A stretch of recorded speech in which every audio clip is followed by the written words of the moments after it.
a lot of the ways that you're introduced is from child refugee to US presidential appointee. And I'm sure you're kind of used to that saying at this point. Does it still strike you as, wow, I've experienced a lot in my lifetime?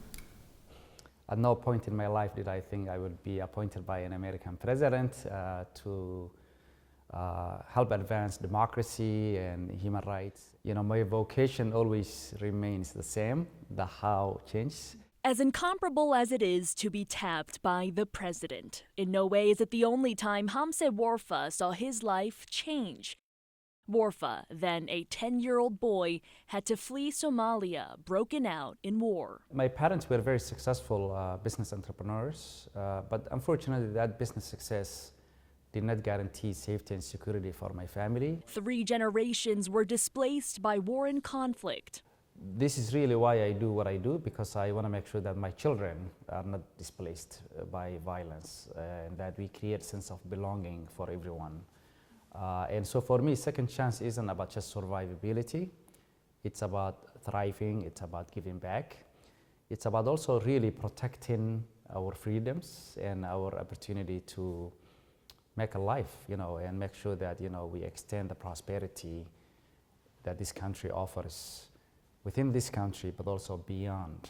In 2019, Warfa became the Minnesota state government's highest African official, advocating for equity in the workforce. 3 years later, he was advancing global democracy as President Biden's senior advisor in the State Department. When I joined the administration in the first year, only 11,000 refugees were admitted to this country. Last year, 2023, we had over 79,000 refugees come to this country legally. I want to emphasize legally. And so it's a continuation of American values, making sure that, you know, this country remains a place that is welcoming the stranger who are experiencing persecution in their own country. What do you see as the future of America welcoming refugees? What does that look like, and how much power does the next president have in determining the direction in which this goes?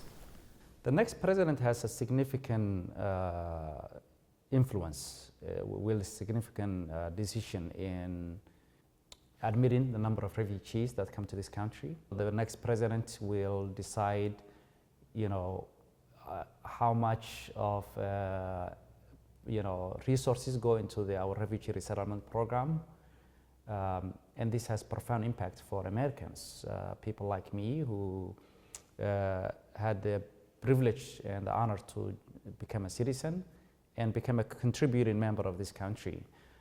And so this is really, in a lot of ways, life and death situation for a lot of people who are fleeing from persecution. You have a new book out called A Transformational Leader, 12 Practices for Driving Lasting Change. With the election so close now, what kind of leadership do we need in the White House? We need leadership that represents inclusive America. This critical moment, we need to make sure that, you know, our leaders see, heard the true America that is diverse, that lives to its ideals of an America that leads the world, not dominates the world, leads the world, that continues the generosity of the American people.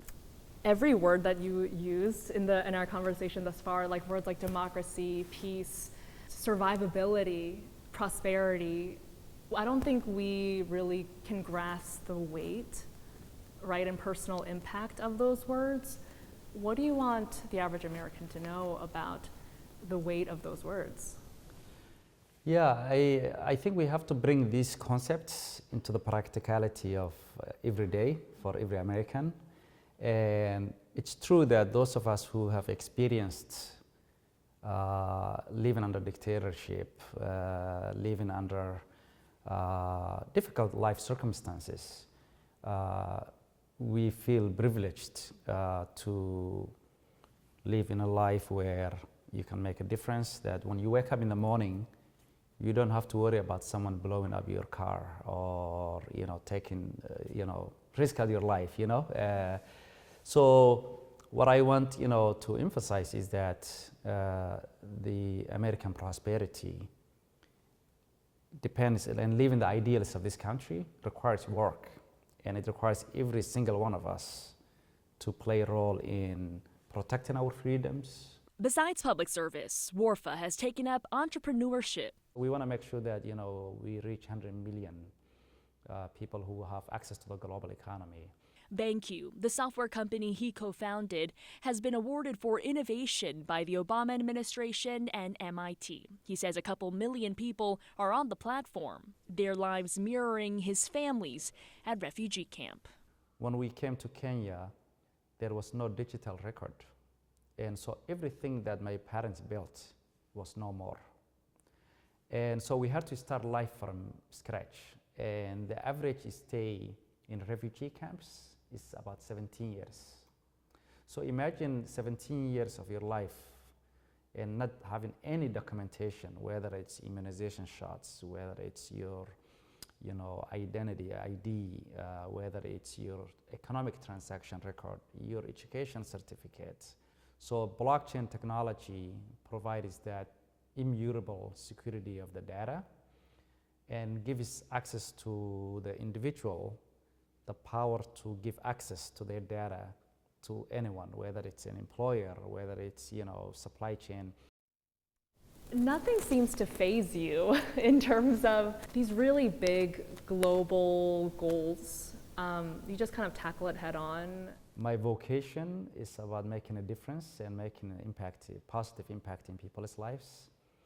And whether it's through nonprofit or government role, the intersectionality for me of these sectors is really essential, because not a single sector can really develop solutions just uniquely on their own. I admire the work of young people in challenging all of us as leaders to hold us accountable, to also really build the integrity necessary for transformational leadership in our communities. So this is really work of passion, work of love, and labor of love, and also really one that brings joy to me personally. And so I'm grateful to spend time with you this morning.